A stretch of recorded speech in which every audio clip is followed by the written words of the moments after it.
All right, here we go. Today we have Skipp Townsend, former member of the Rollin 20s Bloods and current community activist. Welcome to Vlad TV.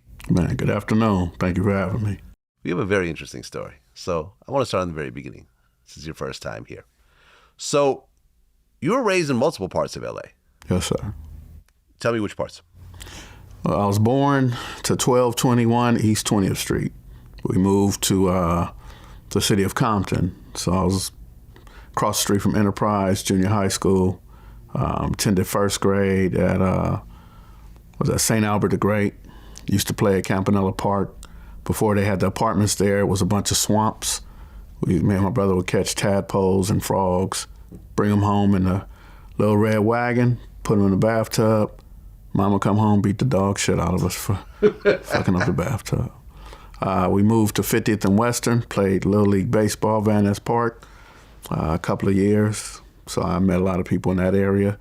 Then we moved to 1973, the beginning of 74, we moved to 66 and Dinker. That's where I met what now we know as the A-Trays, but back then they were just little kids, Opie, Cody Scott, a few other people that's kind of well known, but yeah, we were just kids back then, and that's when the gangbanging really started and we could see it. My mother bought another house. It was bigger, but it was in the 60s, so I lived at 6137 South Crenshaw. Big two-story house. It was a beautiful house, but I couldn't come outside. You know. Now, your dad would come by just a couple times a year. Not really. My dad, he lived Sycamore, what we call the jungles. It's on the other side of the jungles, the houses. So he had a beautiful home. He would come by to pick up me and my brother. Okay. A couple of times a year, maybe 2-3 times a year. Right. Yeah. So you guys weren't super close because of that. Right. It was like punishment. Okay. Yeah. So you're primarily raised by your mom? Yes.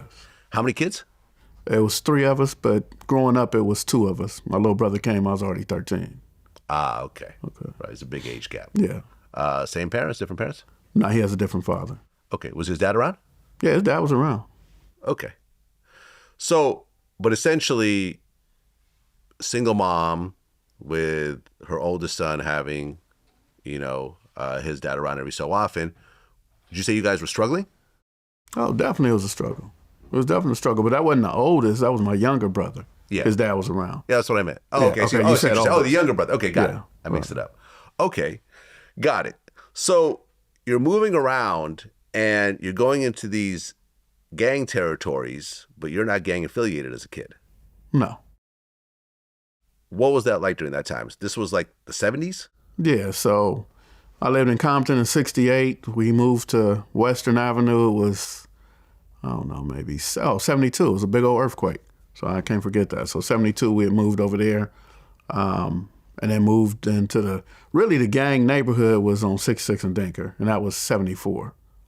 So it was, before that, it was just being a kid, but moving over into 66 and Dinker, it was gladiator school. It was fighting every day, Couldn't walk past 69th Street at all without fighting. Well, you would see some of these legendary gangster figures around as a kid. Yes. Like Tookie Williams. Yes. What was Tuki like during that time? He was like, he probably looked at my back because as soon as we saw him coming, we was gone. Really? This dude was humongous. Yeah. He was humongous. And he was huge, known. yeah. Very huge. Really muscular. Yeah. In fact, I think when they gave him the needles kept breaking. Right. When he was executed ultimately. Right, I heard that. Yeah. And he was looked so up big and said, muscular, y'all don't know what y'all doing. Yeah, is that what I heard? That's what he said. Right. Yeah.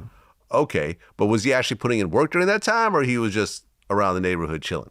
I knew he was going over a girl's house. There's a girl lived on 67th, one of my friend's sisters, and he would go around there to see her. So regardless of what we were doing, playing football on the street or whatever, they say Tookie's coming, we gone. Everybody just runs. Yeah, we gone. Okay. At least my friends. There were other people that would stay and, talk to him being off. But me and my friends like, nah, we out here.